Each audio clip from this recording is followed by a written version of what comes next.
Dear Indian education system, पापा, mummy और society, आज मेरा रिजल्ट आ गया और मैं फिर से फेल हो गया। इसलिए एक बहुत बड़ा कदम उठाने जा रहा हूं, लेकिन उसके पहले आप लोगों को मेरे बारे में कुछ चीजें जानना बहुत जरूरी है। 10th तक मैं पढ़ाई में बहुत अच्छा था, अच्छे नंबर आ गए तो माँ बाप तो छोड़ो, मेरे सारे दोस्त, पड़ोसी, दुकानदार, यहाँ तक कि मेरे अपार्टमेंट का गार्ड भी मुझे बोलने लगा, साहब आप तो साइंस ही लोगे, इंजीनियरिंग ही करोगे। नहीं, ऐसी बात नहीं है कि मेरे को साइंस पसंद नहीं थी। I love science. Science is beautiful. Science is the ultimate truth. लेकिन जब मैं 11th में आया तो स्कूल में और कोचिंग इंस्टीट्यूट में हमारे हाफ इंटरेस्टेड टीचर्स साइंस तो पढ़ाते ही नहीं थे। पढ़ाते थे तो सिर्फ रोबोट की तरह कम से कम टाइम में एमसीक्यू सॉल्व करना। That killed the beauty of science sir. और वो मेरे क्लास का फिजिक्स टॉपर, वो तो ये मानता ही नहीं था दैट इवोल्यूशन एक्चुअली हैपेंड। उसको सिर्फ जल्दी जल्दी एमसीक्यू सॉल्व करने थे। So much obsession with science, हाँ?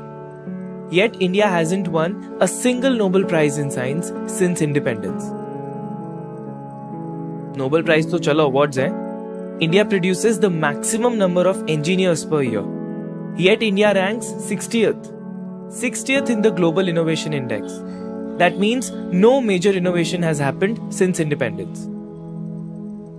सिर्फ आर्यभट्टा invented zero. यही करते रहते हैं। सच बताऊं तो 10th के बाद I wanted to study physics, graphic designing, coding, history, music and English literature. मेरे इंटेलिजेंस और कैलिबर का वैल्यूएशन इन सारे सब्जेक्ट से क्यों नहीं हो सकता था? क्यों मैं उन चीजों में अपना टाइम वेस्ट करता था जो मुझे पढ़ने ही नहीं थे? तो मैंने छोड़ दिया, कोचिंग जाना ही छोड़ दिया।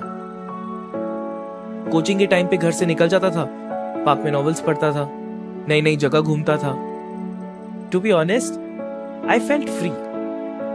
It felt good not to be a zombie. I learned graphic designing on my own.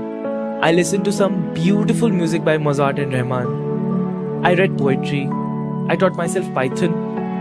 And I read some amazing write-ups on various topics of physics. मैं एक बड़ा कदम ले रहा हूं. I'm dropping out. नहीं, इसलिए नहीं कि स्टीव जॉब्स, बिल गेट्स और मार्क ज़करबर्ग ये लोग सब ड्रॉप आउट्स हैं। इसलिए भी नहीं कि मुझे ड्रॉप आउट का टैग कूल लगता है, और फेल होने की फ्रस्ट्रेशन तो बिल्कुल भी नहीं है। Dear Indian education system, I am dropping out simply because you do not make any sense. अब तुम यही पूछोगे कि तुम्हें जॉब कौन देगा, तुम्हारा पेट कैसे भरेगा? तो भाई कहीं ना कहीं कोई तो ऐसा होगा ना जो मेरे स्किल्स को देखे, मेरी क्रिएटिविटी को देखे, मेरे इंटेलिजेंस को देखे, सिर्फ मेरे सीजीपीए को नहीं। हाँ, फेल हो गया, लेकिन मैं जानता हूं कि बहुत कुछ है सीखने को, जानने को, करने को। सिर्फ मेरी मार्कशीट ही कहती है ना कि मैं कुछ नहीं कर पाऊंगा, लेकिन मैं जानता हूं कि कुछ ना कुछ अच्छा तो कर ही लूंगा।